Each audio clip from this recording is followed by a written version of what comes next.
હું રોજ મોબાઈલમાં ઘણો સમય પસાર કરું છું. હવે આંખો થાકી ગઈ છે. અરે બાલ મુકુંદ, બહાર આવ. આજે દેશી રમતો રમીએ. કબડ્ડી રમવાથી ફેફસા મજબૂત બને છે અને સ્ટેમિના વધે છે. ખોખો રમવાથી ઝડપ અને ધ્યાન વધે છે.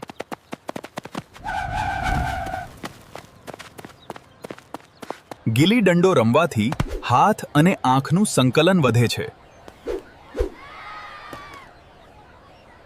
લંગડી રમવાથી સંતુલન શક્તિ વધે છે. દોરી કૂદવાથી હૃદય મજબૂત બને છે.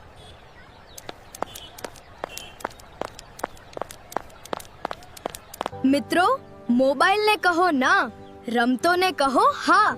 તંદુરસ્ત શરીર और खुश जीवन.